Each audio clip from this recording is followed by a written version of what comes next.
partner John and I tackled this case from Patterson, New Jersey. Anti-violence activist by the name of Najee Seabrooks, who lunged at police with a knife. As a result, a lot of bad information was spread throughout the community about how the whole thing went down. We take the 911 call and analyze that from top to bottom. We take the officer's body cam and show that the negotiations lasted for quite a while. Be sure to subscribe to our YouTube and Rumble channels if you're not already there. Download the podcast if you're not already there. You can also find us on Instagram at _comm_center. Enjoy this episode, which originally aired March 30th, 2023. City council members have announced their plan to disband the Minneapolis Police Department. We're calling for defunding the police. Shootings in New York City have more than doubled this year.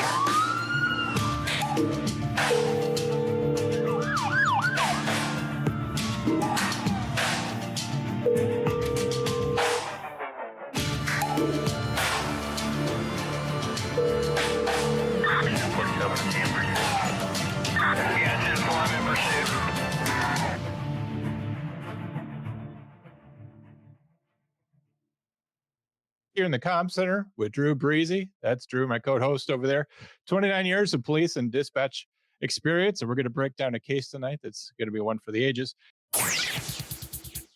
This is something huge that's happening in the state of New Jersey, in the city of Patterson to be specific. And this is, I don't know if this shooting flew under the radar, or as you'll see, maybe you'll know why, but it does seem that the Attorney General in New Jersey has taken control of the Patterson Police Department as a result of this shooting and some other things that have gone on. And so we just want to have an open and frank discussion about what our observations are about this shooting, to include the 911 calls and the negotiations. John is a 911 dispatcher and a trained and certified negotiator in the continental United States, I believe. Yep, I could do all of North America and parts of South America. That's correct. I'm going to talk to you a little bit about this case. I watched 4.5 hours of footage from the Patterson Police Department to obtain this footage. Something that we've done differently this time than what we have done in the past is, instead of scouring the internet for articles and newsreels and kind of breaking down the news about it, I was able to find out that if you contact the Attorney General's office in the state of New Jersey, that they can provide certain downloadable links. So what I was graciously given by the attorney's office in New Jersey was essentially all the downloadable media from the case. So that was 4.5 hours of body cam footage from at least 7 different vantage points. Tonight, we're going to use at least 4 of those. Also included was, there's essentially 5 911 calls. There's 7 audio clips in total. At one point, the suspect in the case is calling nearby police departments because he's not satisfied with what he's getting from Patterson. So essentially the setup to the story is this, is that one night, Najee Seabrooks comes home at about 2 a.m. and he seals himself up inside his room. And early in the morning, he's having some kind of mental health crisis, and the police are called around 7 a.m.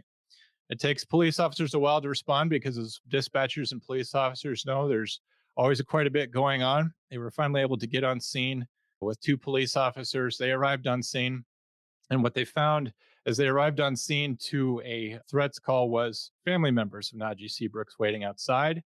They flagged down the officer, and at first the officer was confused. She thought that she was actually having 2 calls in the same building, until she realized the family members flagging her down outside were also asking for an ambulance for Najee Seabrooks, because own words, in the words of her brother and another female there on the scene, that he had possibly ingested some cannabis, smoked something bad, and that it was affecting his mental state. At the point that the police officers arrived in the building, Mr. Seabrooks was already essentially locked inside the bathroom. Officers arrived on scene.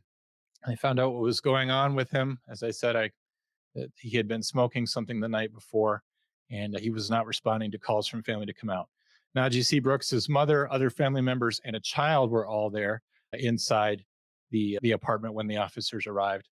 And the body cam footage for us to break down essentially starts when the officer makes first contact at the door where Seabrooks is barricaded inside a bathroom, Just what we put together is I took the information from the Attorney General's office, the 911 calls, and I put it together in one video. It was very difficult to get through 4.5 hours and find a way to present this to you because we're primarily a podcast. And when you listen to the body cam footage from Patterson PD, what you mostly hear are various police officers at different times standing outside the door, saying Najee's name and saying, please come out. For over almost 4.5 hours, police officers at different times are begging him, asking him to come out. You will talk about some of the negotiation tactics they use, some of the other tactics, like third party intermediaries, which are somewhat unusual for situations like this. And you'll see that the claims that are being made by the media that Najee Seabrooks was denied access to people who cared about him, namely his colleagues at his anti violence action committee or league that he worked for, that he was being denied access to be able to talk to anyone besides the police was simply not true. I will break down some of that in terms of who he was allowed to talk to, in addition to police in the scene. We know this is a difficult case, and I guess before we present anything, I do want to say that having watched all of it, I want to say that I'm sorry that Mr. Seabrooks has passed away. This is a regrettable incident. The police didn't want this to happen. I didn't want this to happen. And one thing that I viewed when I viewed all of this footage was I heard his mother cry. I heard his mother talking to him and sobbing and begging for him to come out. Whatever you think of the protests and things that have come out of this, and whatever you think of Mr. Seabrooks and whatever else you want to say about him, he was a human being that his family loved, his mom loved him, and it's a shame that he's dead. And we're not here to make light of that, but we want to correct some of the narrative that's been in the news that the police officer simply showed up and, in typical police fashion, according to the news, as they just went in their guns blazing.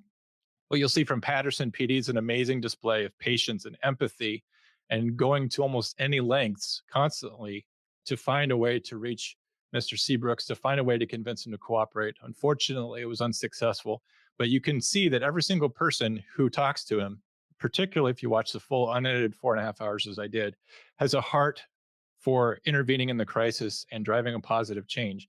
And if you're a negotiator and certainly a police officer, you can't enter any situation like this unless you have the belief that you can affect a positive outcome.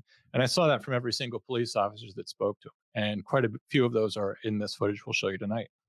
I really felt the same way when I watched the footage, and it seems like we take one step up and two steps back, and it's not necessarily because of what we're doing wrong, but it doesn't matter if it's right.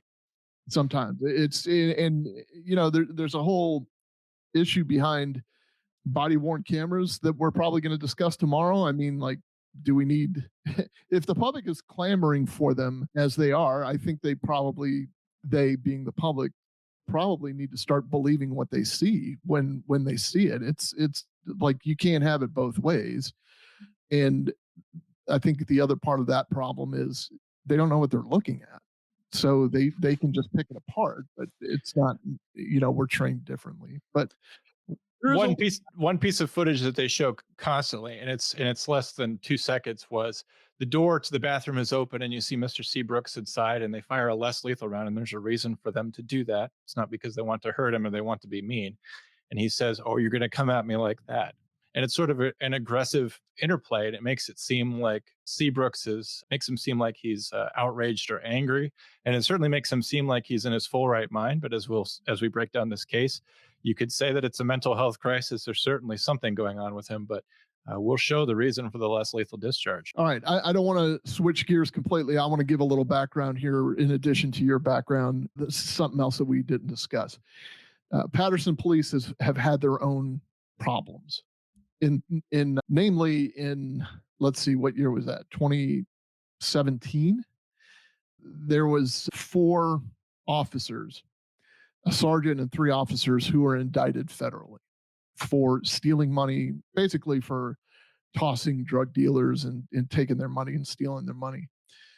I could read you the whole case, but I won't. I'll spare you that. I can tell you that the sergeant received prison time. I think all 4 of them pled to something. I'm not sure what the other 3 got, but I know that the sergeant got prison time for, greed always gets the best of them anyway. Look, how many times we have to say it? The only thing we hate more as good cops are bad cops, and they were weeded out. But the problem is that violates the trust of the community. And So just after that, or maybe just before that, I'm not sure what the timing is. I think the mayor was indicted on a separate issue. The community's in turmoil. Once all that happens, you've lost credibility at that point. And no one's going to believe anything you say. And like I said, no one's going to believe the body worn camera that's literally right in front of you. You know, this is the video that you wanted. You know, Najee Seabrooks was an anti-violence activist within his community. He was trying to do what he could to curb the violence, or even, you know, police violence, or whatever, however it was perceived. And he was killed by police. So obviously that's going to upset a lot of people right off the bat. But you have to understand that there was a reason behind what happened, which the media portrayed as just willy nilly, guns blazing. We got tired of waiting, so we just shot this guy. And this is just not what happened at all. So, 911. Can I have two cop cars to Mill Street? Hold on. No. For the people listening, not watching, this is 911 call number one. Najee Seabrooks calls and asks police to come to his residence because he says he's received death threats. Can I get two cop cars to Mill Street? I need help. Like, there's a threat on me, so I need help back. You have to tell me what happened. What's going on? I received a lot of death threats. I think some people waiting for me when I walk out, so I need help. I'm gonna escort to my car. So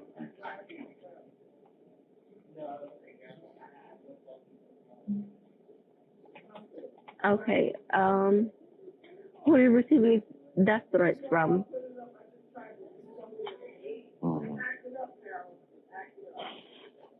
people, dangerous people.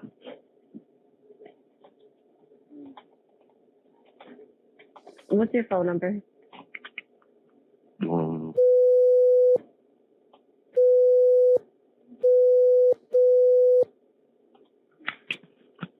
What apartment are you in? Can you send two, please? Tell me it's an emergency. All right, we're going to get somebody out there as soon as we can. All right, thank you. Okay, so what you hear is a lot of background noise in the comm center. That's kind of showing how quiet Mr. Seabrooks is when he calls 911. But he essentially says, I have an emergency here. There's people here threatening me. Can you send a police officer fast? Again, as a 911 dispatcher, what I'm hearing is a disconnect between the information he's giving me and the way that his affect seems to be responding to the situation. Normally, when people are asking for fast action and saying that there's an emergency, they tend to be excited. Not always, but it's one thing I'm noticing about the call, Drew. This is something that we discussed this the other day. The people that are watching or listening right now don't have the benefit of the conversation that we had the other day, but dispatchers are OG body worn camera veterans. Like when body worn cameras rolled out, all of the cops had all of these complaints about, and I get it. Look, I mean, you know, body worn cameras are way more intrusive than what a 911 operator has. When body worn cameras first came out, there were complaints from the cops that, like, my God, every call that we go to, we're going to be recorded. Like, there are times that we just discuss things with people that, you know, blah, blah, blah. And they're going to be used more to hang us or to get us in trouble than they are going to be used to for good purposes. Well, since the dawn of time, these calls have been recorded. So 911 dispatchers have always had to endure that, have always. So that's why you'll hear sometimes on the news, like this errant, you know, bad 911 operator who yells and screams at somebody, or they've got like a party going on in the background. And sometimes on the midnight shift, that's hard to contain when you're in a room full of people and trying to stay awake.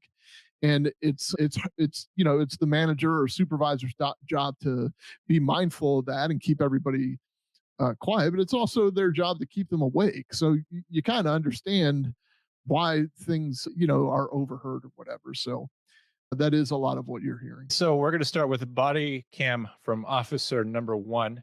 Like I said, she arrives on scene just prior to about 8 o'clock.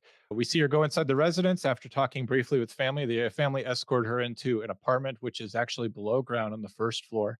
So you'll constantly hear Mr. Seabrooks refer to people as being outside or upstairs. That's where his family will eventually be taken to. But we're going to see our first officer walk into the dwelling, past the family, and go attempt to make contact with Seabrooks. G, Yeah, it's Patterson Police. What's up? what's your name? Vicky, it's Ramos. Officer Vicky. Yes, Officer Ramos. It's me. You trying to set me up too? No, of course not. So why you come by yourself? I'm not by myself. I have my partner here, Cedric. Cedric, What's going on, bro? we right here. All right, but why didn't tell y'all? I tell y'all it's an emergency. What's going on? We don't know what's going on. It's an emergency. People are shot to kill me. First, he didn't trust that there was just one of them. Then he heard that there were two of them. Then he was kind of angry that there were two of them. So you could tell that he's not in his right mental state. Like, obviously there's something going on. And then the conversation turns real quick about how people are trying to kill him and whatnot. I need an escort right now. Where are you trying to go? Get the hell out of here. All right, well, ain't nothing gonna happen to you now. We're here. Where are you trying to go? You want to come out and talk to us? No. Well, we're the cops. We are the cops. Yeah, whatever. So he doesn't Well, trust Najee, those are the cops. listen, you got two officers here. We're here right now. All right, well, you gotta call your sergeant. What do you want my sergeant to do? You want my sergeant to come talk to you? Yeah. All right, let me see if I can get my sergeant down here. 911. Hello. Okay, so we have two police officers there, and what one tactic that you'll see right away is first of all, the problem is for some reason Mr. Seabrooks doesn't believe they're police officers. He's called for two police officers to escort him somewhere away from wherever he's at because he's receiving death threats.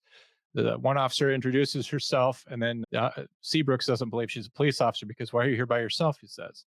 Seabrooks does this a couple of times where he claims to be an expert of police tactics or procedure, and I'm not sure if it all gets put into this presentation, but at some point he'll ask other police officers why they're doing what they're doing. You can see that he immediately says, I want to talk to your sergeant or your supervisor. And the police officers don't argue the point with them. They don't say, like, why can't you just deal with me? Or, she says, what would you like my sergeant to do? I mean, that's really just another police officer.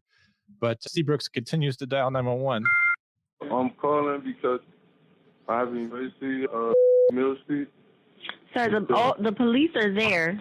Well, I don't believe them. They You asked for them to come. Those are the police. Yeah. Well, I'm thinking about killing myself now. So send more. Send the big. 911, where's your emergency? What? Okay, so Was that a that short call? it was very short. So you'll see that he says, I don't believe that's the police. The dispatcher verifies that they're there. For most people, when you independently call the police yourself, you're reaching the police station. The person who answers verified that there's two police officers there, and that wasn't enough for him. And he suddenly changes the situation drastically by saying, well, I'm thinking about killing myself.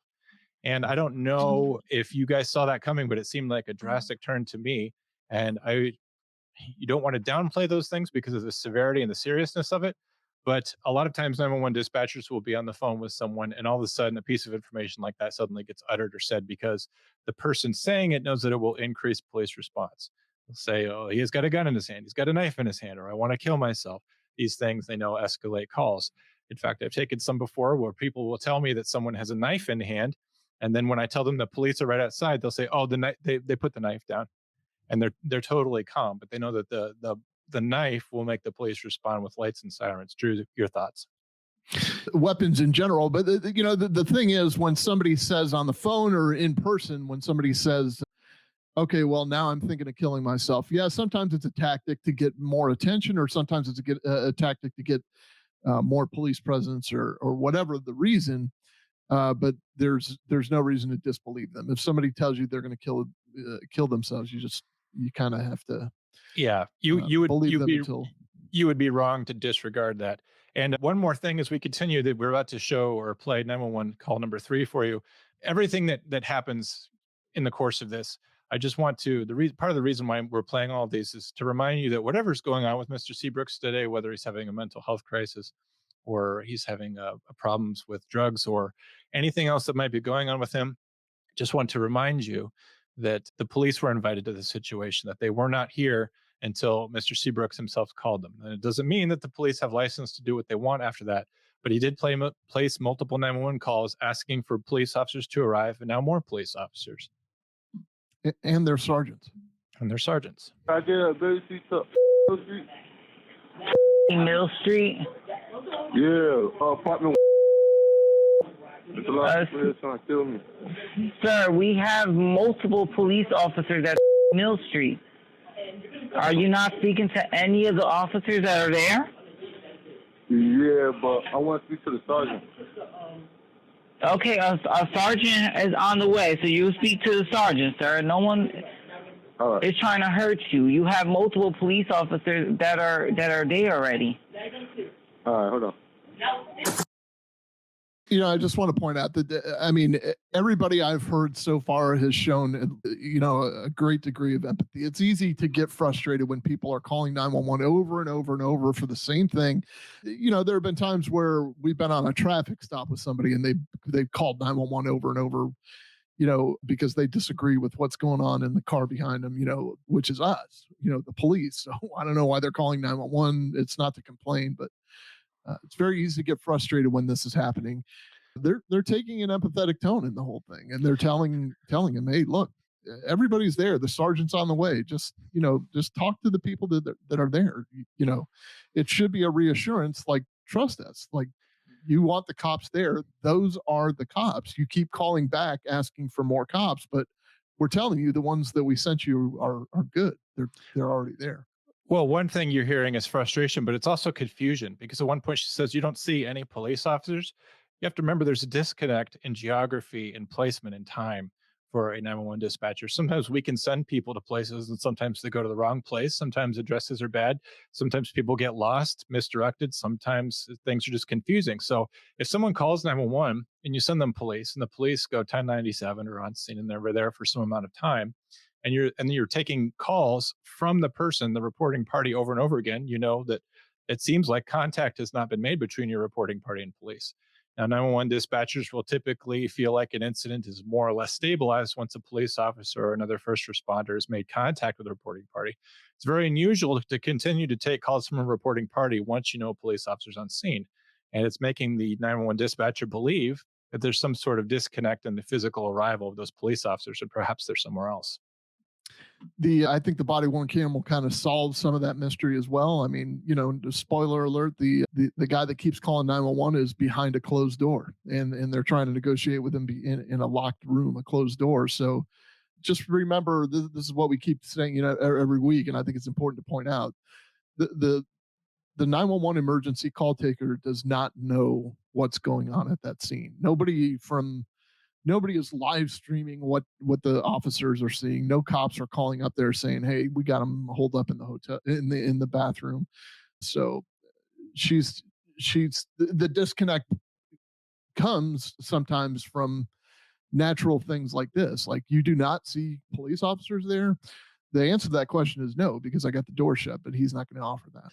This is officer number one's body cam. The sergeant arrives and attempts to convince the suspect that she is a sergeant with the Patterson PD, and the suspect refuses to come out. Hey, Najee, it's Sergeant Sanchez. My name is Lillian, okay? If you want to ajar the door a little bit, with all due respect, I'll step back and you can take a look at me. You want to do it that way? Sarge, possible weapon. Yeah, that's right. I'm sorry. Okay, important point. So whoever is wearing this body camera, you can see it's a very narrow hallway. They can see into the kitchen off to their right. They could see down the hallway off to their left, where there is an officer. In between the officer and the door where the suspect is a sergeant who's very calmly and like in a big sister or motherly fashion trying to coax this guy out of there. And the officer just casually says, "Sarge, weapon," meaning, "Hey, this guy's armed." And she goes, yeah. And she keeps going, meaning, "I got it. I heard you." Or I know, I understand. And just for those listening, she's standing directly in front of the door that he is kind of hiding behind. So that is something to remember as you watch the rest of this, thinking about the people in that narrow corridor. There are two bedrooms behind them and the bathrooms in front of them. That it's close quarters combat if combat has to happen in this hallway. And you'll see many people going down in front of that door and finding out how the situation ends. I want you to remember all the people who eventually stand in front of that door, because in some sense, they're all in danger. I want to say I'm very impressed by this sergeant who shows up, takes command of the situation, and the way that she talks to him. At first, I thought she had some negotiations background, and perhaps she does, but she's just a very good sergeant. Multiple times she calls him honey and sweetie and things like this. She's trying to build a bond with the guy to understand that she's a police officer, that she's there to help. What Seabrooks asks for is some rather bizarre things: identification. She wants a badge or a patch slid under the door. And of course, the sergeant's not able to do that. Drew, go ahead. Just to paint another picture, the apartment is not that big. And so the corridor we're looking at, if John and I were standing in the doorway, or I'm sorry, if John and I were standing in the corridor, we wouldn't fit shoulder to shoulder, especially with that glorious beard he has. Hear you, babe. Say it again. No, I'm a cop, honey. I've been doing this for 20 years. Born and raised in Patterson. I still live here. But I'm not here, listen, I'm not here to assume or to judge you, okay? You don't know me, I don't know you. I'm trying to have you understand that we're here for your well-being, to make sure that you're okay. That's it. Okay? Your family and your loved ones are out here, and they're worried about you. They're concerned. You said you wanted a sergeant, you got one. Not. It's always a good kind of tactic, and John, you could speak to this more, to remind them that they have family here, to remind them that we're here to help them and not hurt them, and just, present that calm demeanor, but especially to kind of involve the family, like you have something more to live for. What they typically will call that, for a hostage negotiation standpoint, is hooks and triggers. Sometimes it's hard to know if talking about family is going to be a hook or a trigger, because in a suicidal situation, and perhaps we need to think of this one as one because he did make that threat, we don't know if family troubles are the reason for someone's suicidal ideation, or if they're the thing that would give them hope in that situation. It's presumed throughout the rest of the call that family is important to Mr. Seabrooks. Certainly his mother and other family members are there acting in caring ways. And Seabrooks himself has other family members that are not present who are very important to him. Go ahead, Drew. Hooks and triggers, by the way, sounds like a house of ill repute. 911, where's your emergency?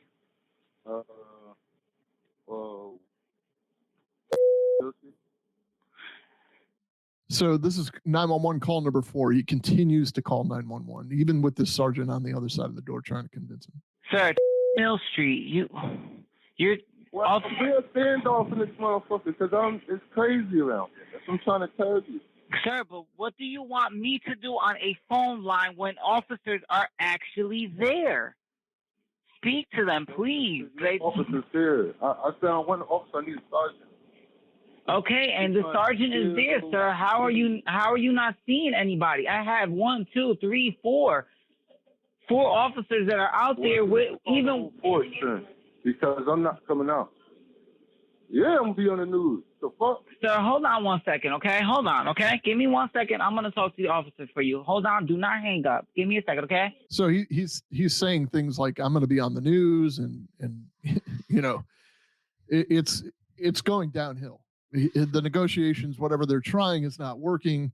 It's not like they need to escalate from a force standpoint, but they need to kind of, whatever tricks up their sleeve they have, they need to kind of start throwing them down.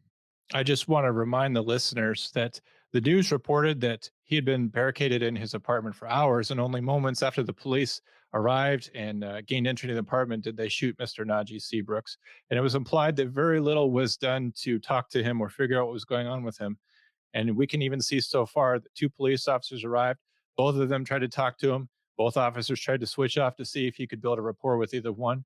The sergeant arrived. So far, no rapport. He's still continuing to call 911 because he's still not getting what he wants. And a tip of the hat to my partner, Jonathan, who whittled down probably about 4 hours worth of footage and 911 calls into this presentation that you're seeing now. I mean, we're doing this for brevity's sake and for the relevance, because these negotiations sometimes take forever and ever and ever. And it requires a lot of patience, but obviously we don't have the time to just sit there and watch the whole. This, by the way, is going to be officer number 1's body cam again. The suspect still doesn't believe the police. There's an ambulance that arrives on scene. Often they're in a safer place. Like you'll see, I think the rescue crew is kind of standing in the kitchen or hanging in the kitchen.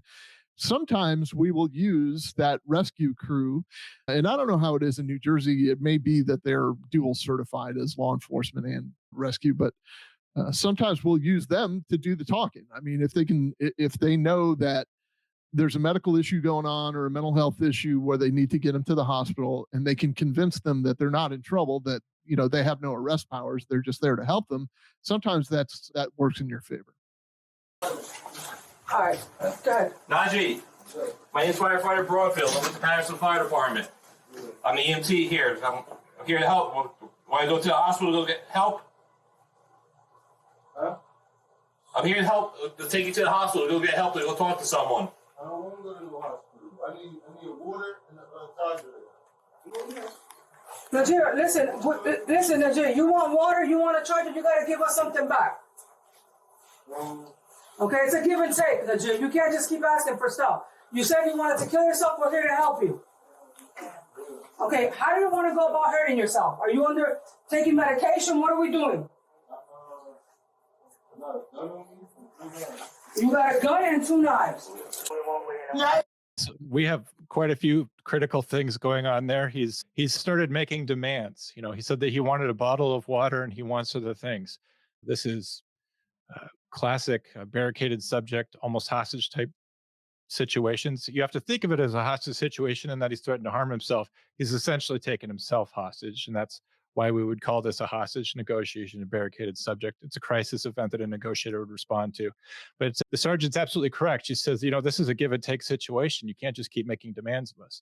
Now, why would we give in to certain demands? To build patterns of cooperative behavior so that we show that we're committed to a solution, that we're going to be reasonable, that we're not going to go in there and just kick some ass and use force to get our way. Certainly giving someone a bottle of water out of their own refrigerator in their apartment is something we can do.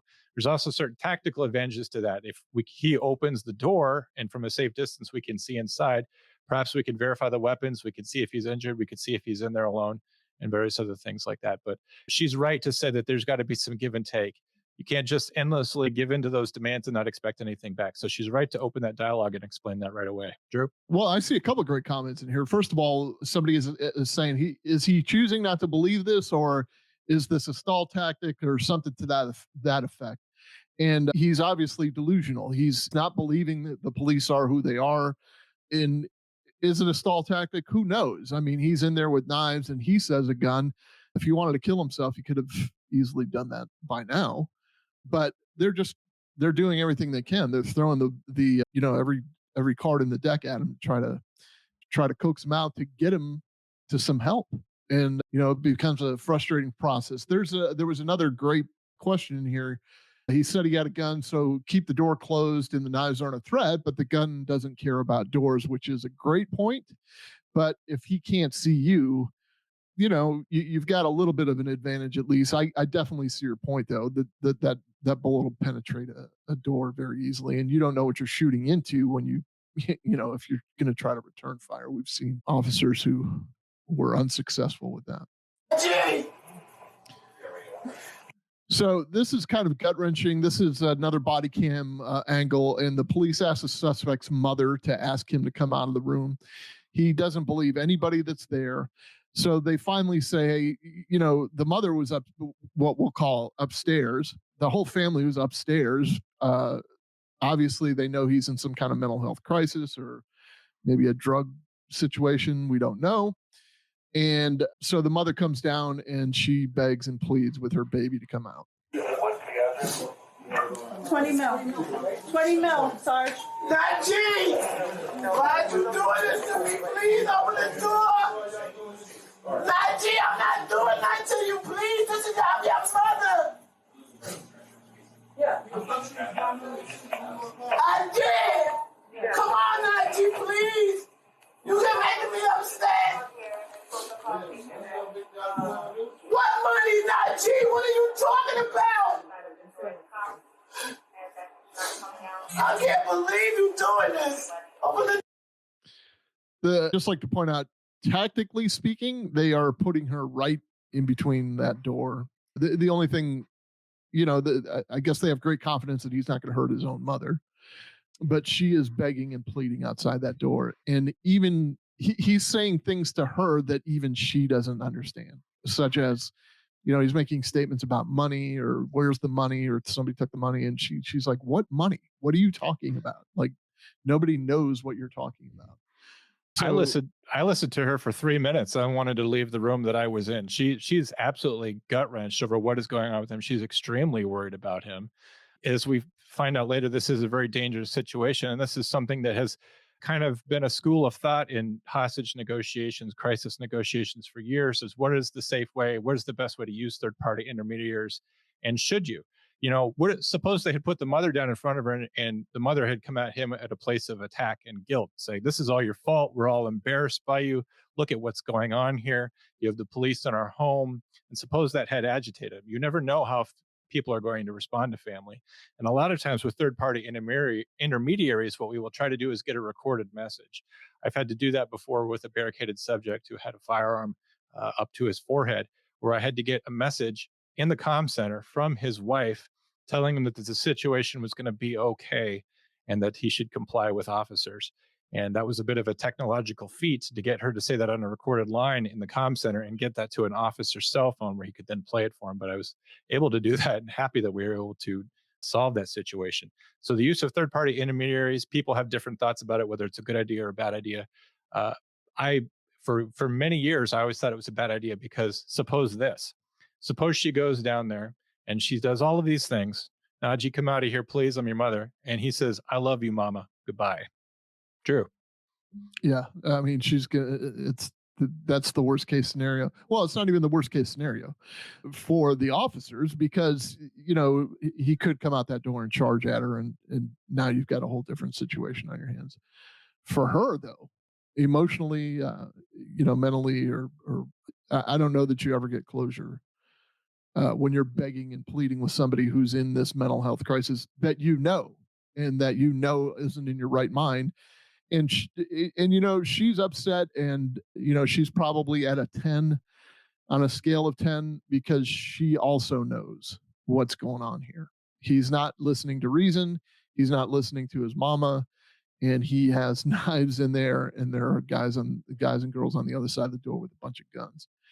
And she probably understands the gravity and the potential outcome here. So the sergeant decides to disengage contact with the suspect. What they decide to do from there, and this is often a tactic we use, is to wait for the crisis negotiator just kind of stabilize the scene, keep them talking the best you can, but wait for negotiators to respond, and probably the emergency response team, which is sometimes known as the SWAT team, depending on where you are. But you're going to have to hold what you got, hold your positions until you're relieved at that point. But it's good to try to at least keep the communication going, so at least that there's some stability in there and that they're not bleeding out on the floor or something to that effect. And just every once in a while shout out a challenge question or see if they've come down from their psychosis or whatever. John? They're going to try another tactic here as more personnel arrive on scene. Something like I said, alluded to earlier with the first two police officers that initiate contact is if you can't build a rapport with one person, you put your ego aside and say, well, this isn't working for me. I don't have the tools or the ability to connect with this person. Let's get somebody else in here. And you're about to see yet another sergeant come and approach the door and talk to him. I can also tell you from the standpoint of somebody who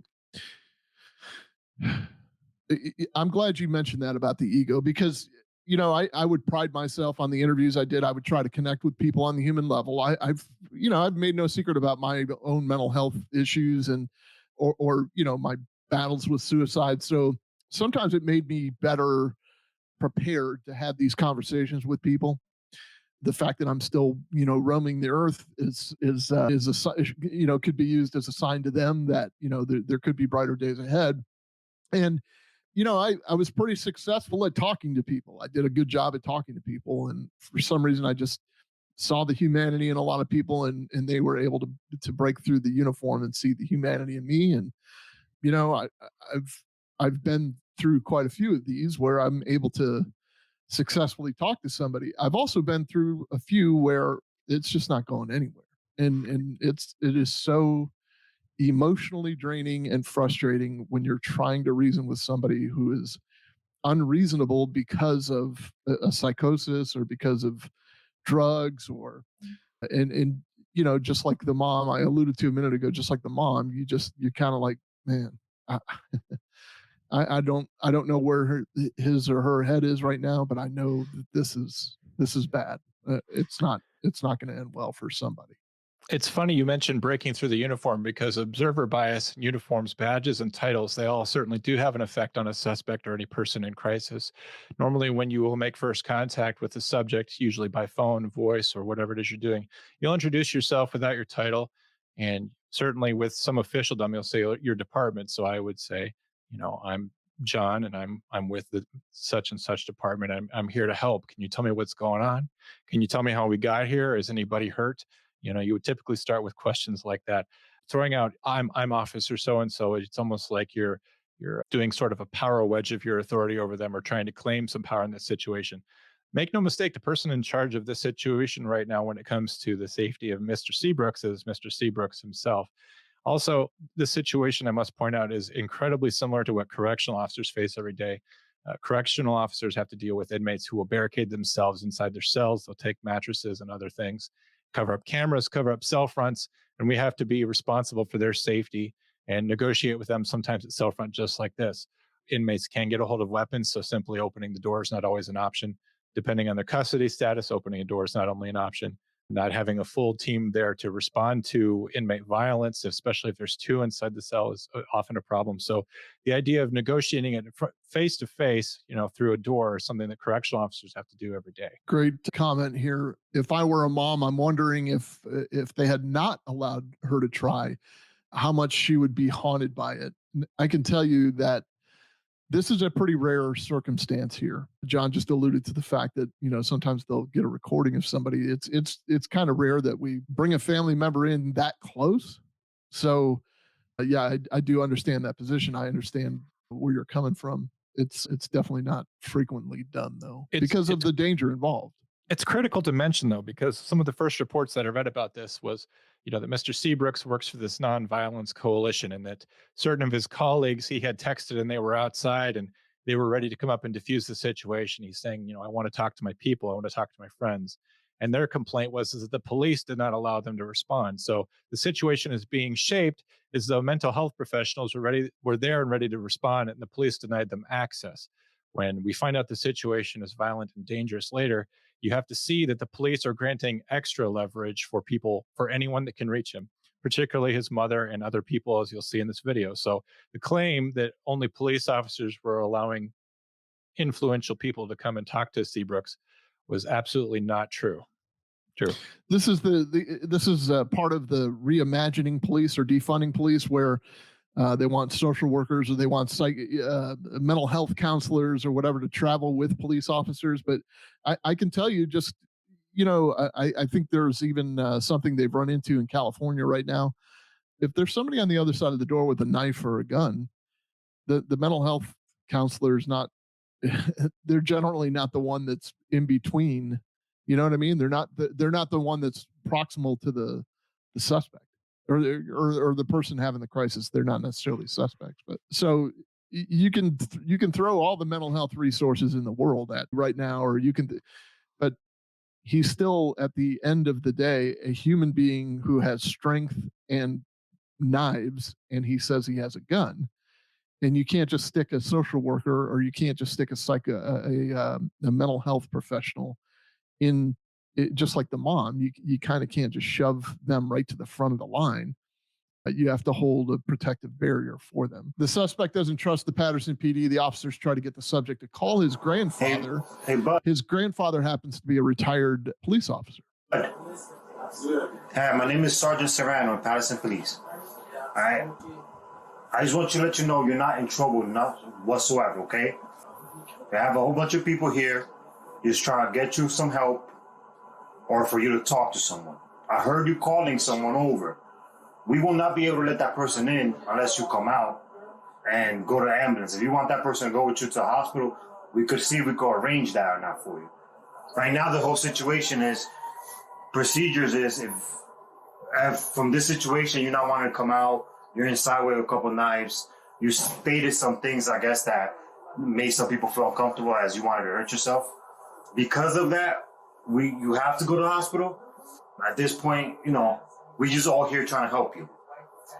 So if you could tell me what's the best way to help you, that will actually, that'll help us figuring out a way for you to actually come out and get some help from someone. If you took something, I'm not sure if that's true or not. If you took something, that's okay too. You're not in trouble because if you took something, okay? At this point, we don't care of whatever you used. If it's making you feel certain type of ways, that's perfectly fine. I don't care if you even have it on you right now. Right now, all we trying to do is get you to the hospital and get some help. And as long as you just come out and nothing occurs after, you're good. You're not under arrest or nothing like that. We'll just get you to the hospital just to talk to someone over there. And your mentor could possibly go there as well with you. Nah, I get it. It's frustrating. You don't want anybody here in your house. You probably just wanted to chill out and talk to your mentor or go for a walk or something like that. Unfortunately, we're at this process right now. Hey, Sarge. What's up? EFT, sir? That's fine. So the emergency response team has arrived. Part of the reason the way I edited it the way I did is because it's very difficult to hear Mr. Seabrooks as he's answering the sergeant. Most of the time, he's not verbal at all. And the sergeant has to kind of continue with the stream of thought. And he's almost guessing, are you worried about if I go in there and we're going to find drugs on you? Because at this point, we don't care about that. We only care about your well-being. We care about getting you to the hospital. He's basically telling him, like, to diffuse the situation and make sure that you're safe, we're just going to forego the criminal stuff of whatever could be going on in there in terms of narcotics, drugs, and things like that. So here again, we have the police. We have had now 4 police officers, a mother, and an EMT fireman at this door front saying, hey, why don't you come out and talk to us? He's still refusing to do that, refusing to cooperate. We're still not really exactly sure what his mental state is. But we're already, by the time when that sergeant first started speaking with him, we had already had police officers on scene for 27 minutes. And now the emergency response team has arrived. Drew, go ahead. Incidentally, in some states, to include here in Florida, there are laws that prevent you from charging somebody criminally when they call about an overdose. So, in a situation like Najee's there, I'm pretty sure it's probably the same in New Jersey. I don't know factually, but the sergeant is just kind of saying, look, we don't care about the dope. And nobody believes the cops anyway, but it's true. We don't care about the dope. We just want you to come out. That's it. We don't want you to cut yourself. We don't want you to cut anybody else or hurt anybody else. We're just trying to help you here.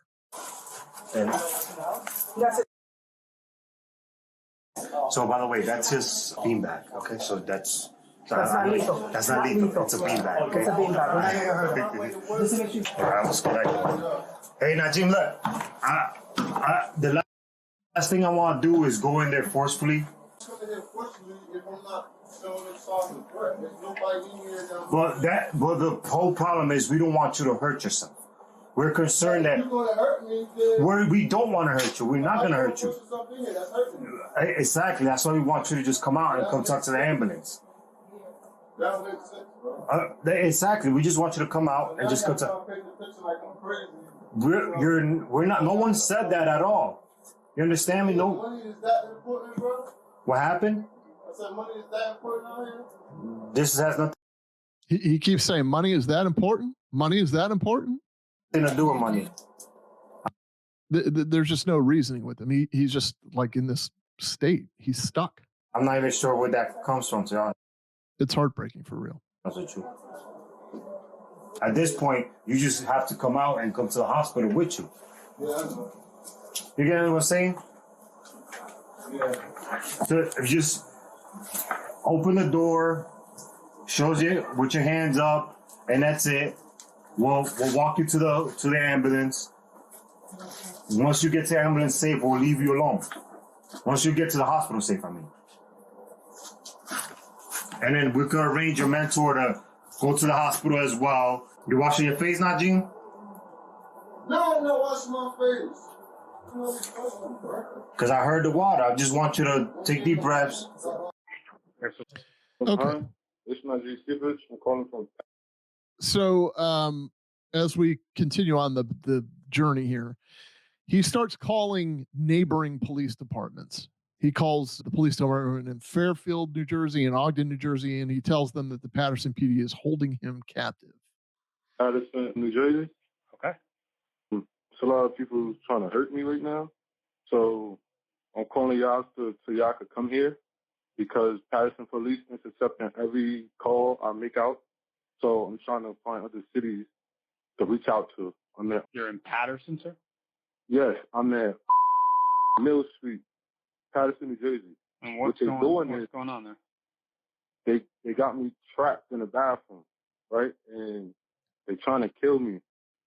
Alert everybody. So who is the person that that is holding you there? Patterson cops. They keep me out. Patterson police are have you in the bathroom? Yes, but you got to heavy up. My phone on 3%. They can kill my phone. Just give me 1 second, sir. Okay. Thank you. Did you hear what he said? He said the police are killing my phone. So the situation has transformed from the initial 911 call, please send 2 police officers over to my house, I'm being threatened, to now that he believes that the Patterson Police Department are real, but now they're keeping him hostage there. That sergeant who was talking to him, you'll hear him kind of fumble over his words. Well, you know, you're kind of going off the cuff when you're negotiating, and it can be very difficult because number one, you don't want to make any promises that you can't deliver on. So when he says, you know, we're going to leave you alone when you get to the ambulance, that's obviously not true. So he quickly corrects himself. We'll leave you alone when you get to the hospital. And then he says, and then your mentor can be there. And he says, I don't know what the policies are from the hospital in terms of having your mentor there. So he kind of tries to leave a little bit of headroom in there so that he's not overcommitting and not under delivering on these promises. And, you know, at one point he hears the water running, like maybe he's washing up and getting ready to go. Like, to me, that might be a sign that he's ready to leave. And so he says, are you washing your face? And this just totally sets Seabrooks off. He goes, no, I'm not washing my face. And the sergeant kind of is like, I just want you to take deep breaths. He realizes that by asking that, somehow he's escalating the situation. So he's immediately trying to de-escalate again by going with the deep breaths. Drew. The officers attempt to convince the subject to come out by talking to him about his family. Because I know you really care about your daughter, right? John, can you explain why he used the daughter's name? It makes them more real rather than just saying your daughter, your daughter, your daughter. In the same way that a negotiator or a police officer would talk to him by calling him Najee, or that the first sergeant called him Naj, you know, kind of giving him sort of a nickname. It humanizes and it makes him he wants Najee to think about his daughter. His daughter's out of state in California. It's really hard to tell what they're talking about other than to say that something that Najee might be upset about is that he's separated physically from his daughter. She's on the other side of the country. She's 4 years old, and they want to give him something positive to focus on. Unlike a mother or someone else there, it's very hard to have hard feelings about your 4-year-old daughter. There could be things surrounding that situation, perhaps hopelessness about a reunion. But again, we're going with the idea, the theme here of family, that Najee is a guy that works in a nonviolent political action committee. He's about gun control. He's here with multiple family members. He seems to have respect for his mom. It's kind of a good theme to go with. A lot of time negotiators will try to build a theme and try to figure out what he's about, what kinds of things are likely to de-escalate him. And they're trying to appeal to his sense of paternal protectiveness over his daughter, or giving him something to make future plans about, rather than thinking like his life has to end here today, locked in the bathroom with the Patterson PD. You can start making plans for the future. Well, when we get out of here, you know, we can get you to the hospital and we can start making plans to possibly, you know, maybe we can have your daughter fly out here, or you can go there. And once you have them start thinking more about the future, it helps take some of the immediacy or the direness out of the situation once they're able to form those long-term plans. If somebody mentions the name of somebody close and personal to me, their image pops into my head. So I think that's always probably best to kind of throw the track off to the point where you're actually connecting with something in your mind. What happened with?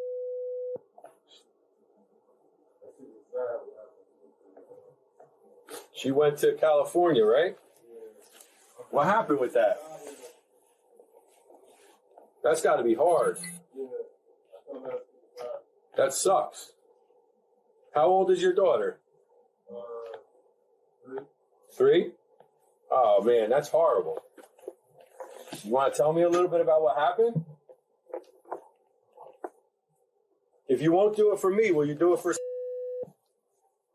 Because you know that 4-year-old daughter loves you. And you know she's missing you. That's a big appeal right there. Say, if you won't do it for me because you don't have respect for the police, you don't have respect for me, you don't know me in this situation, there's no reason why anything that I'm saying to you should matter. Does your daughter matter? Will you come out for her? Will you come out so that you can make plans to see her? That's a huge appeal. And I'm not sure if that's one of the emergency response team guys talking to her. Certainly looks like it's one of those guys that is able to talk. Perhaps they have an integrated team of negotiators and operators, but a huge appeal there and ineffective. Drew. Let's continue on. This is the police allow the suspect's uncle to approach the apartment so the suspect will come out and talk to him. That's another tactic. I'm waiting for the other guy to get his phone, but in the meantime, I got ID. He's right out in the hallway.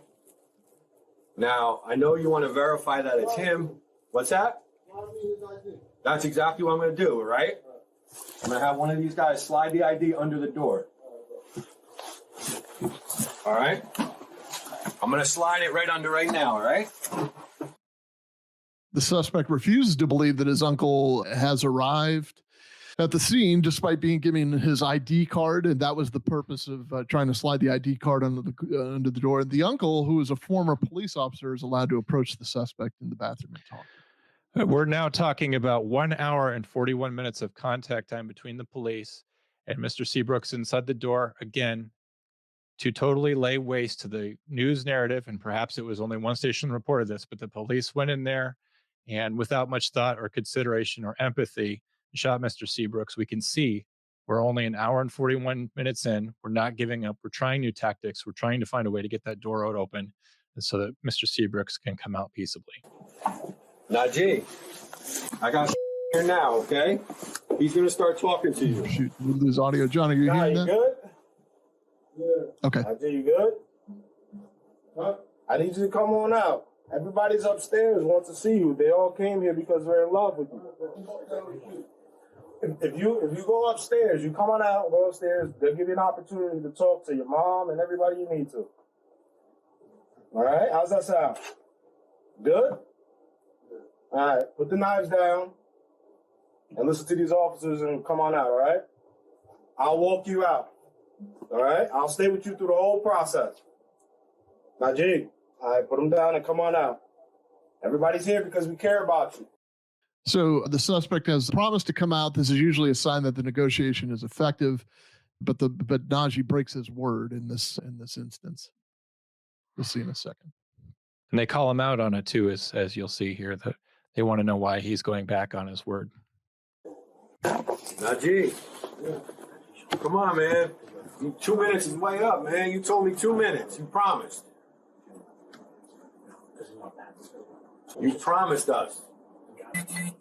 What do you want me to tell your mom? She's upstairs all upset. And I ain't got nothing I can tell her.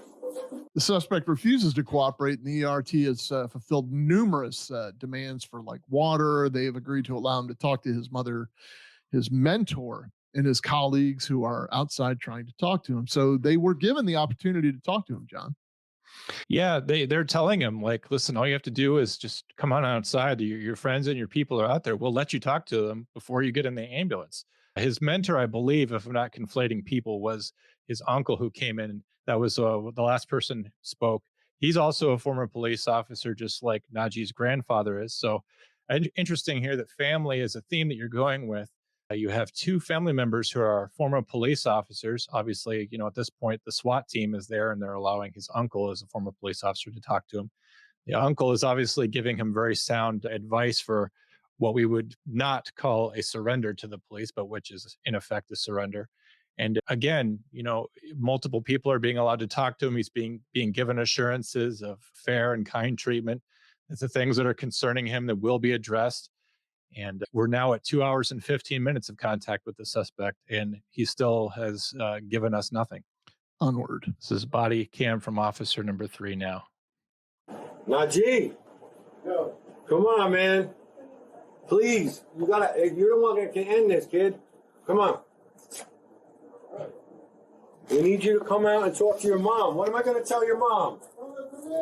I can't. I told you that. I got your uncle right here. That's the best I could do right now. I can't bring your mom down here. I'm telling you the truth. But as soon as you come out, your mom will be the first person I bring you to talk to. So the weapon that he has, he's now going to turn on himself. This is a sign that has a full break with reality. Luckily, we don't see a whole lot of these acts of self-harm, and I've condensed a lot of it down. But at one point, these officers are watching him. He'll open the door, and he'll take the knife to his body right in front of them. Again, this is something correctional officers have to see quite a bit. You think that inmates don't get a hold of sharp objects. They very frequently do. And it can be very, very, very disturbing to see someone looking straight at you, daring you to stop them. They have a weapon in their hand and they're harming themselves. Drew, have you ever been in a situation like that? Sure, but I was going to ask the question of you and Micah. You know, how long would this negotiation go on if this were in the wall inside the walls of a prison, say? Well, it's the thing is that the situation is different inside a prison. Effectually, you have to weigh out a lot of things. You know, you can use force. Your use of force doctrine is a lot more liberal or loose inside the prison. But what I always thought of before I would do a cell entry is I would consider who I was dealing with, the propensity for violence, other things. One time we had an inmate who was well known and well documented that he could not feel pain. I'm not sure what the reason for that was, but everyone knew that no matter what happened to his body physically, he did not register pain. The decision was made when we made a cell entry on him that we would not deploy OC spray because it would not have any effect on him. However, it would affect the officers going inside. So usually my primary concern before we would do a cell entry was how long have we been negotiating and how serious is the situation? Are we able to see him at all? Is he talking to us? Are negotiations progressing? But most of all, whether or not my officers would get hurt. I did order a cell entry on one occasion in which 2 of my officers were hurt, and it was not fun for me to have officers hurt on my watch. I did not enjoy that. So for the benefit of those who don't see the comments here, Micah said that if they're self-harming, they have to react where he works. They have to react immediately despite any risk involved. And just like any good leader, he says that he goes first.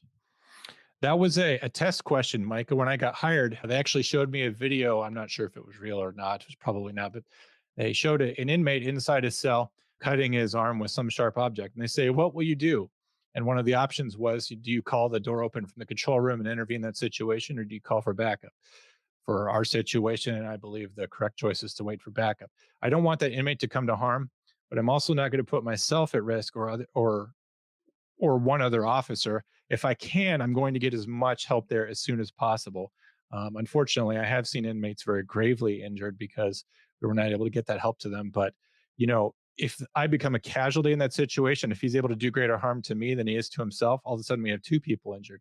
And then the next person to respond has to deal with that, Drew.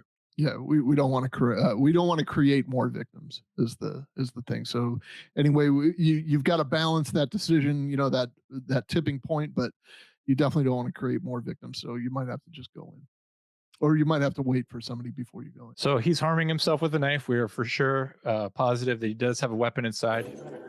Najee, are you trying to harm yourself? I'm worried about you.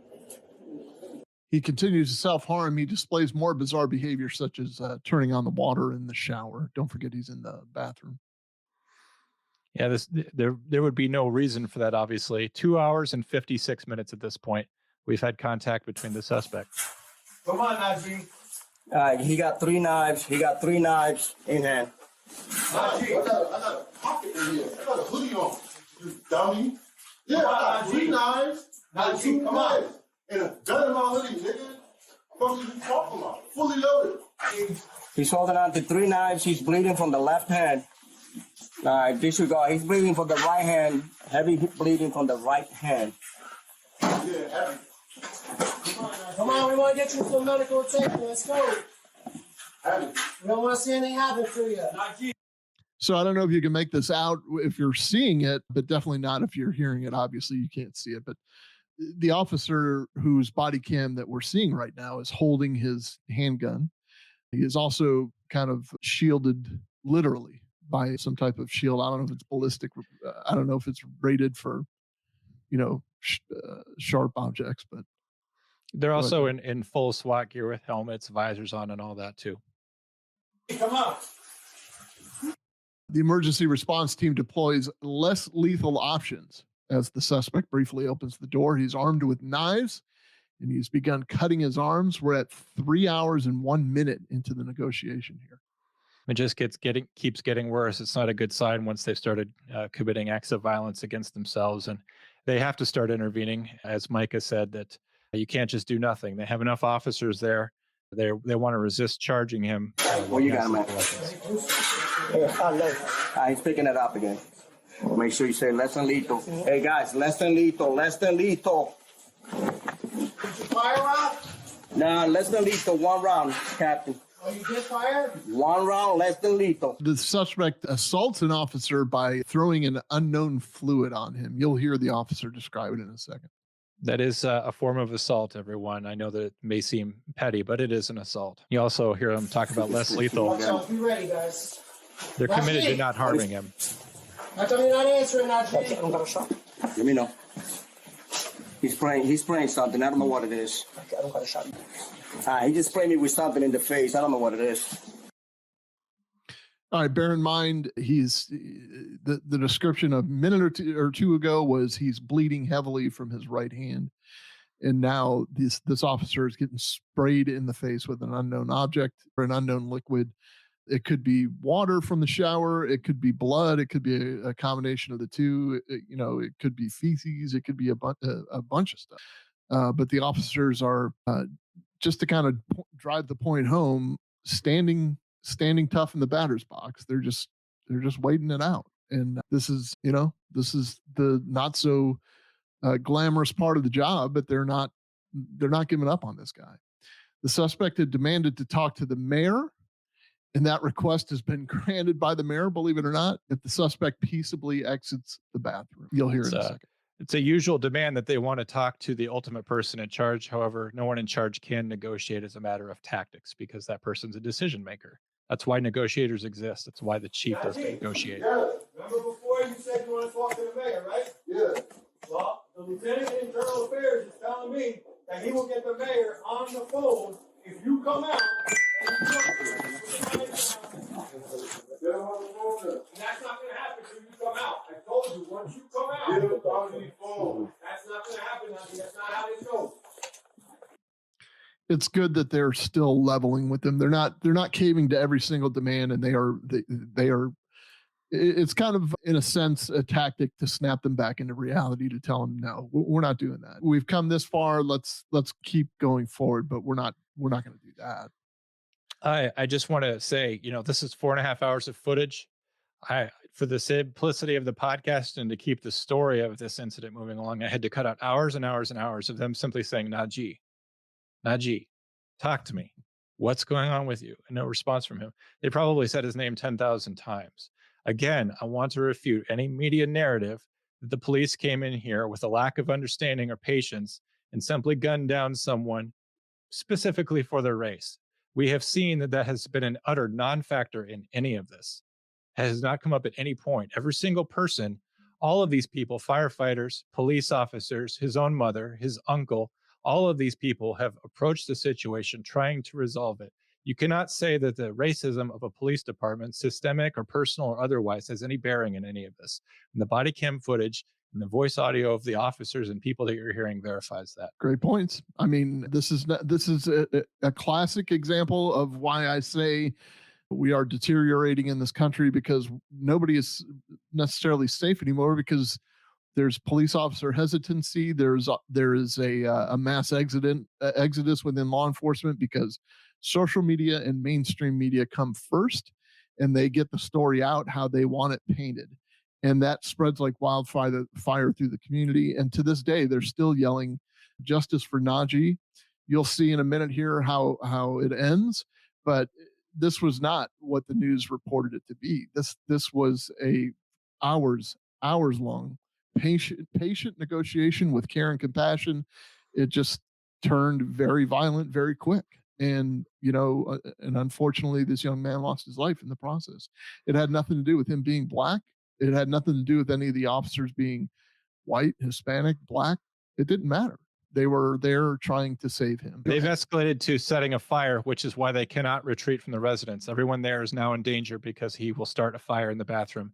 And not only does he start it, but he makes it worse. Guys, knife on left hand. He's starting a fire. He's starting a fire. He's burning his shirt. He's burning his shirt. Still got a knife on his hand. He's starting a fire. I'm kind of glad that you edited that out, but it's the same thing as, that I try to describe an active shooter situation. Like, there is just so much environmental pollution happening while you're trying to concentrate, and you're trying to do your best to get a safe resolution for everybody there. And you got fire alarms going off. You got Najee yelling. You have your phone going off. You have the light in the hallway doesn't work. We've had a police officer shining a flashlight brightly on the ceiling in order to illuminate the corridor now for hours because there's no light bulb in the hallway. They tried the switch. You saw it earlier in the video. It's just one of 10,000 things going on in an environment that's distracting and frankly agitating. When you're standing there, first of all, inside this apartment, this is in March, apartment's heated, but they're wearing this full tactical gear with their helmets on and their visors down, and they're standing there hour after hour. I mean, even in comfortable clothes, could you stand there outside a bathroom door waiting for someone to come out comfortably for 4 hours? Now, I don't want to compare that to the loss of the Seabrooks family or say that police officers aren't ready, willing, and able to stand there for 8 hours or 16 hours in order to make them come out. But this is a very difficult situation for you to not get frustrated in, to not let your emotions show as you stand there hour after hour after hour, making a simple request that someone put down their weapons and come out and talk.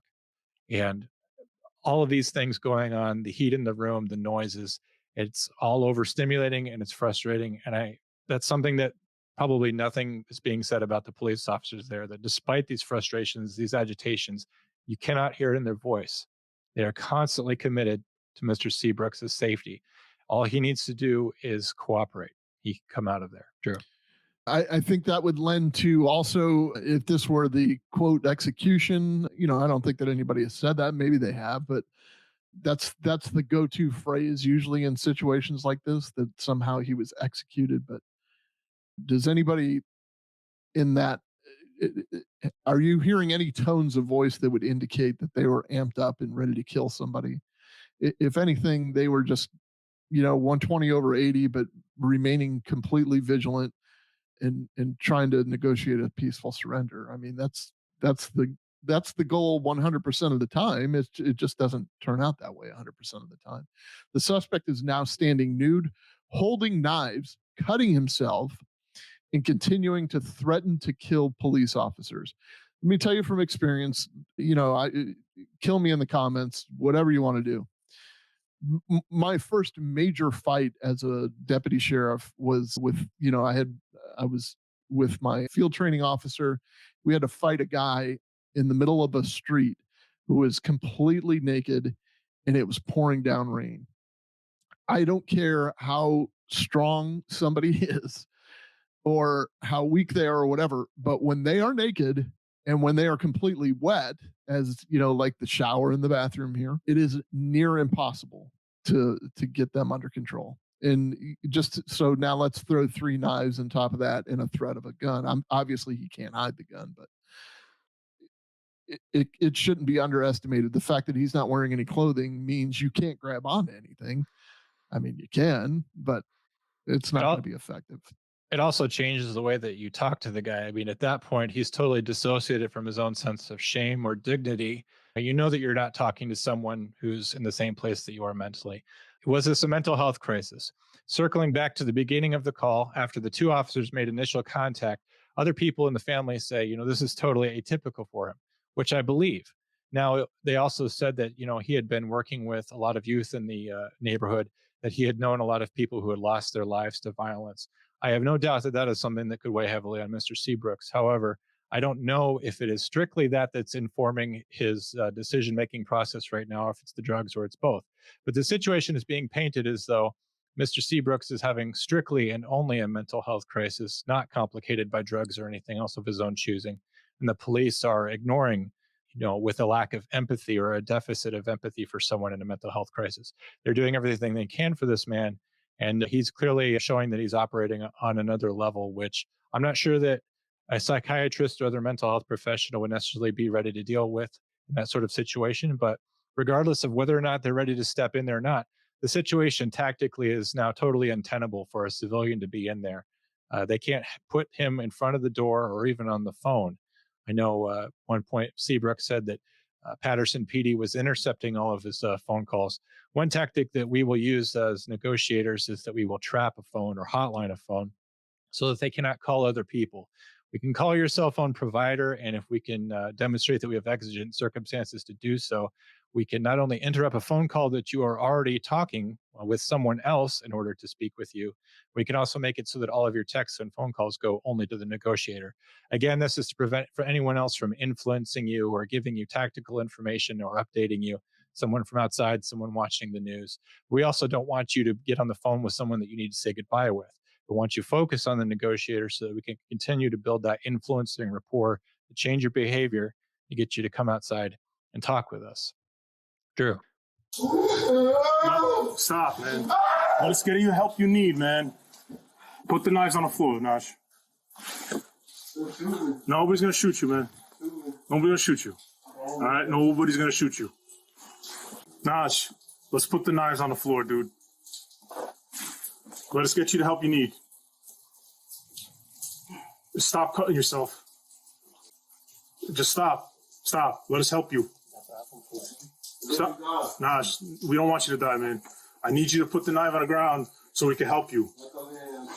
No, nobody's going to shoot you. Just stop, Naj. Just stop. Nah, nobody's going to, no, you're not going to do that.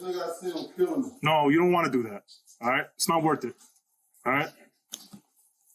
You got a long life ahead of you. You don't want to end it like this. You keep doing that to your arm, we can't help you. Drop the knives. Just drop the knives, Naj. Look, man, you got to be feeling really crappy right now. Let's get you help. All right? Just stop, man. Just stop. Just stop. Naj. He's closing the door, but knife to the neck. Naj.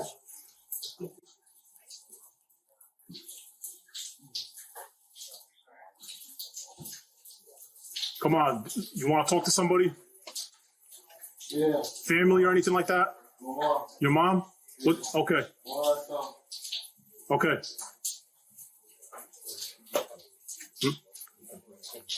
Naj, we can bring you to your mom if you know where she is.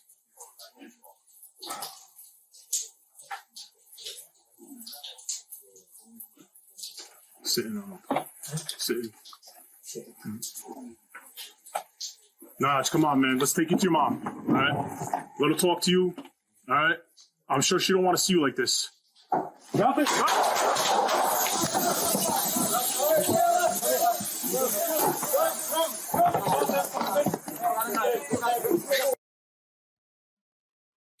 So that's how quick it happens. With the graphic up here that says 4 hours and 34 minutes negotiating, you can see the conversation went from stop cutting yourself, come out, come on, Naj, to boom, boom, boom. Because he exited the bathroom with the knives and lunged towards the officers. No other reason than that.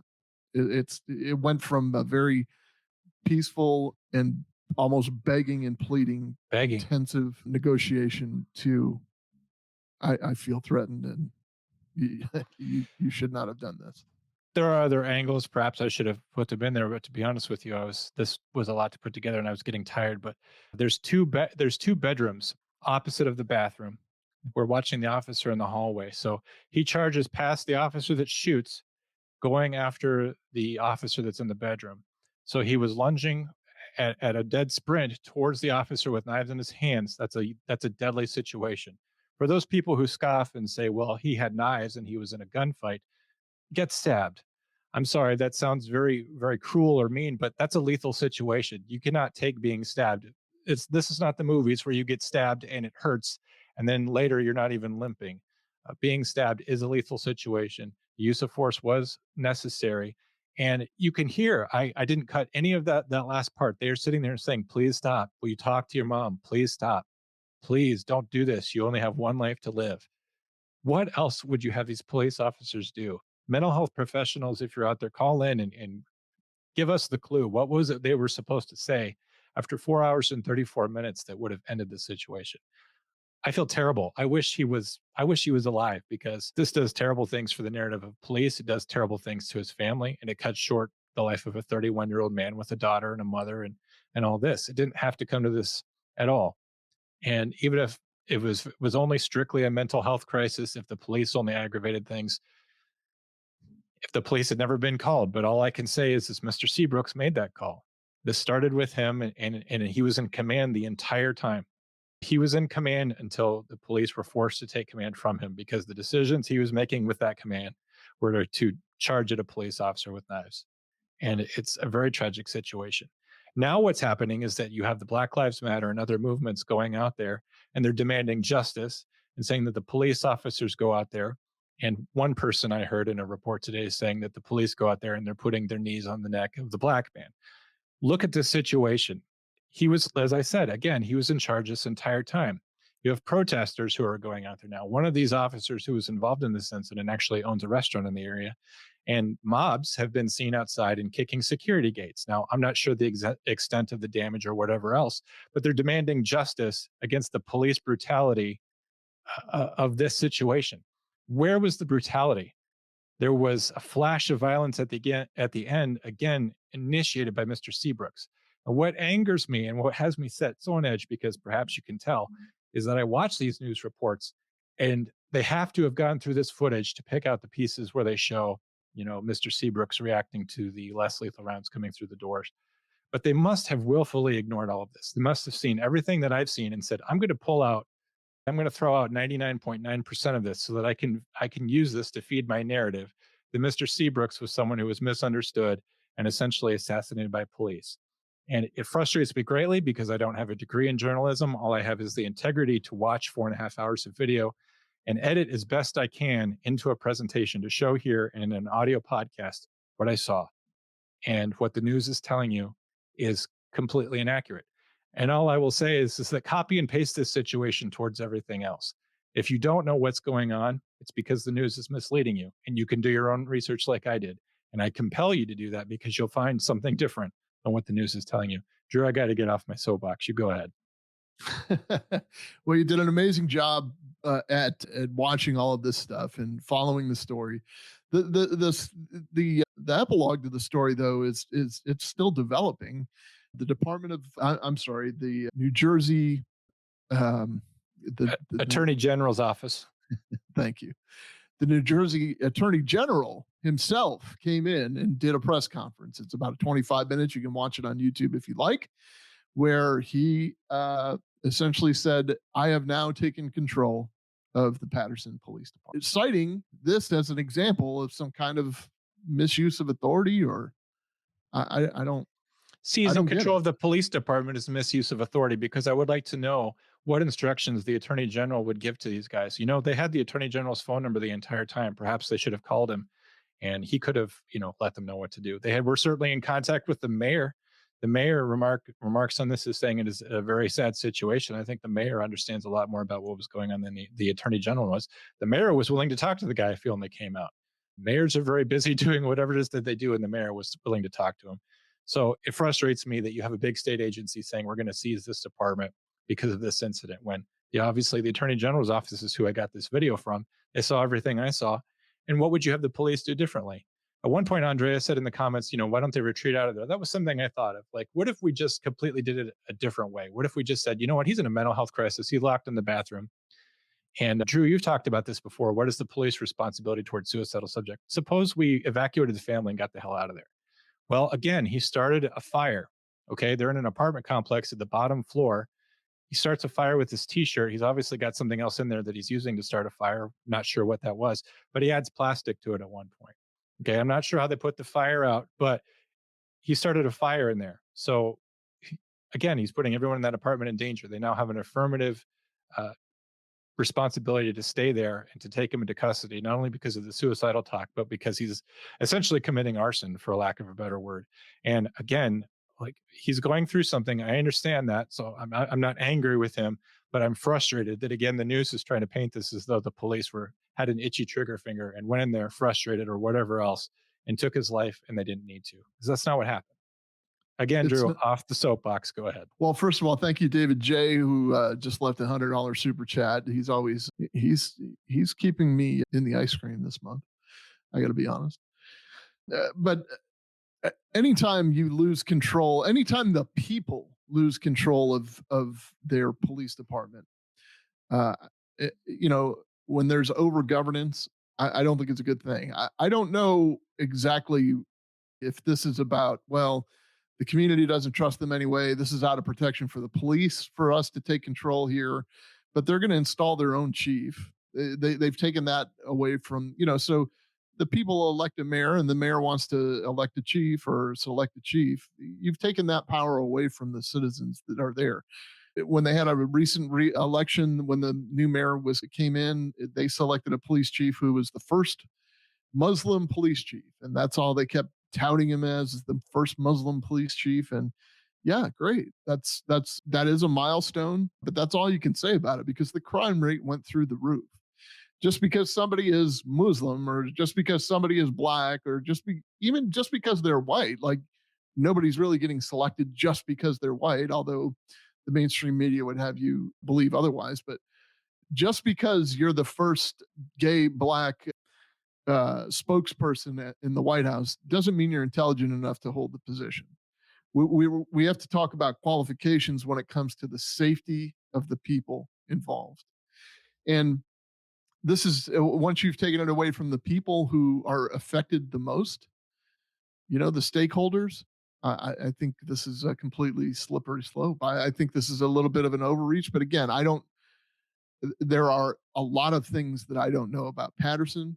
I just think that using this as the precipitating event and somehow racializing this, somehow adding a racial aspect to this is a horrible thing. This is caving to, this is not having a conversation. Everybody always wants to have, quote, a conversation when something like this happens.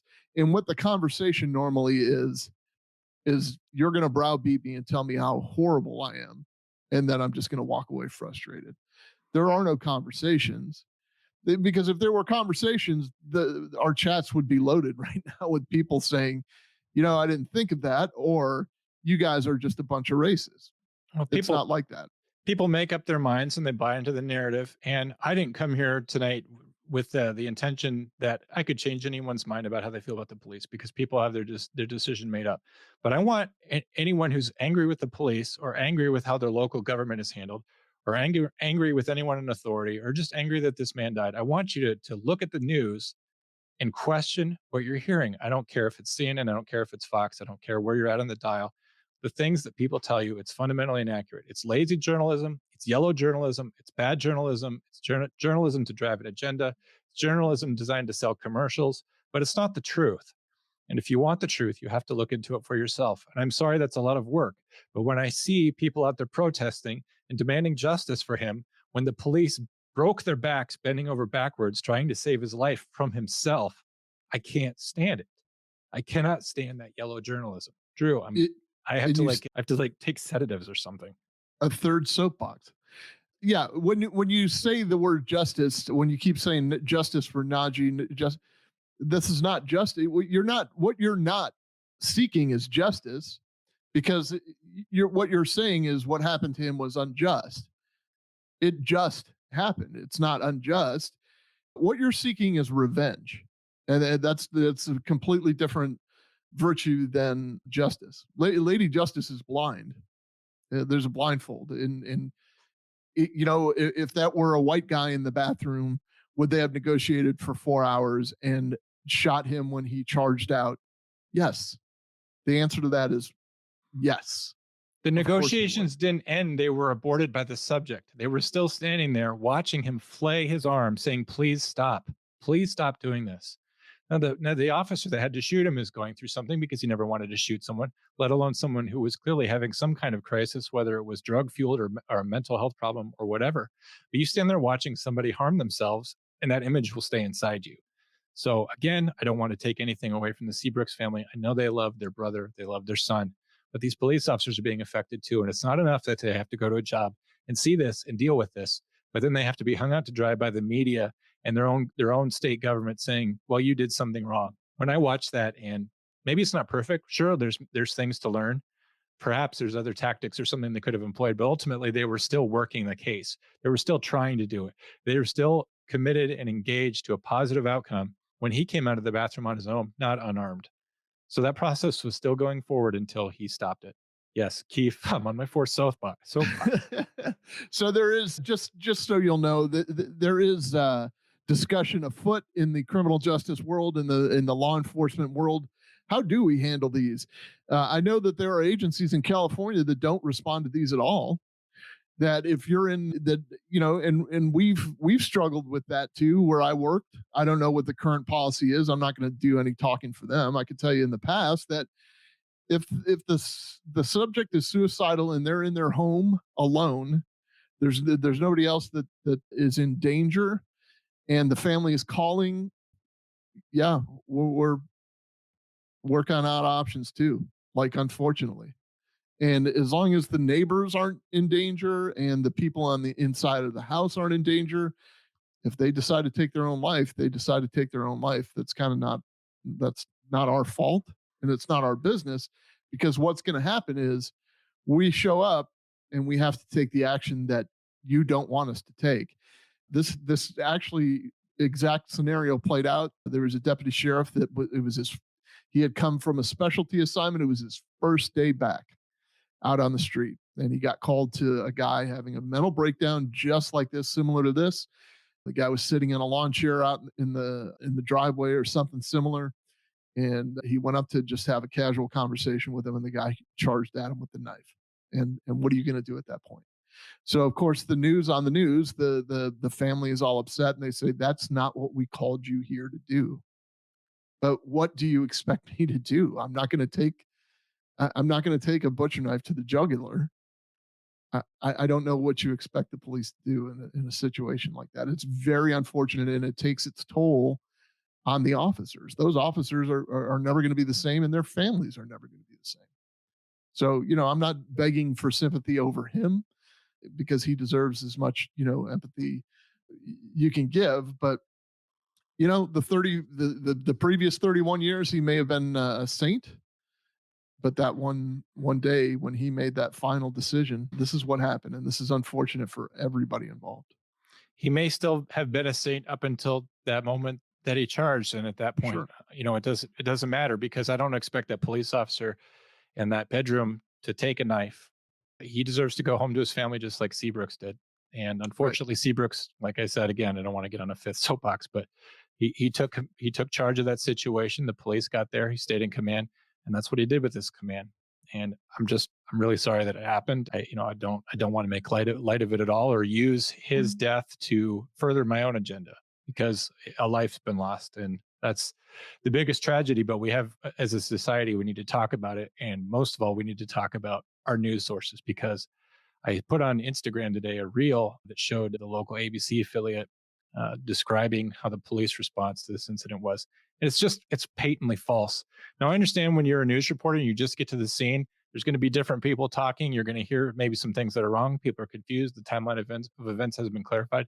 It's been 3 weeks. It's time to take that video down. It's time to have, at the end of every news broadcast, 5 minutes, instead of showing a water skiing squirrel, just say, this is the stuff we got wrong this week, folks. We're sorry about that. We did the best we can, but these are the corrections, and to lay the matter straight. And for our integrity, we're going to tell you what we got wrong, and here's the truth. We don't have a single news station that will say, for our integrity, we're going to tell you what we got wrong. And it's ridiculous. Newspapers used to print corrections. I don't know if they do anymore, because I haven't looked at a newspaper in like 10 years, but I know the news isn't doing it. Right. It is a missed opportunity. And as you know, in this world, the front page headline is going to be the front page headline, and the correction, if there is one, is going to be on the 9th page in the 14th paragraph. So They're in it to make money, and what they're doing is kicking a community that's already down and kicking them down farther by perpetuating that information and that lie. Speaking of going down, Drew, if I don't pull up, I'm going to crash. So do we have some funny voicemails to play? I don't know if that's back up, but I'm sure we have some voicemails to play while you set that up. I got it. Here. This is a prepaid call from 10-6. an inmate at the county correctional facility. All phone calls are subject to recording and monitoring. To decline this call, press 9 now, and to accept this call, press 1 now. Thank you. Your call has been accepted. Hi, Comm Center. Drew and John, you are both amazing. Sorry for not being able to talk more last week. I ran out of minutes on my phone card. Keep up the amazing show. #free John. Over again, comrades. It's good to hear from you again, John and Drew. I hope the comrades are doing well. Okay. Great show. Oh, damn it! I'm 10-6 and I'm on the phone. Comm Center. It's Micah. Just calling back halfway through another week. And I just want to say things are a little better. Love the show. And I heard Drew Breezy loud and clear about the echo issues, about the phone issues over the last few weeks. So I did something I haven't done in 7 years. I updated my phone. So hopefully you can hear me crystal clear. I'm going to keep calling in, going to keep leaving messages. And yeah, Drew Breezy got me to do something my wife hasn't been able to in a long time. That's get rid of an old phone and upgrade. So hopefully you guys hear clearly.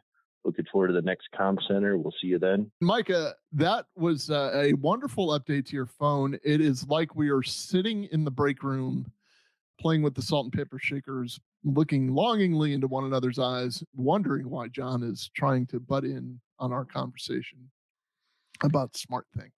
John, I have nothing else. I'm drained. I've been beat up by equipment.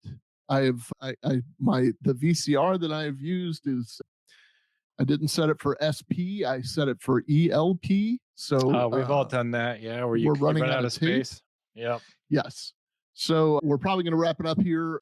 Thank you everyone for bearing with me tonight as I did lots of cocaine and Gatorade to be ready for the show so I could have enough energy. I woke up at 6 in the morning, went to work all day, and I'm on fumes right now. I don't know how to take you out. I'll try my best, but John, who is at difficult to look at pictures on Instagram. I am Drew at Drew_Breezy. And that's it for tonight's show. Please tell 4 of your friends and make 2 of them watch it. And don't forget to tell your Aunt Sally. Good night, everybody.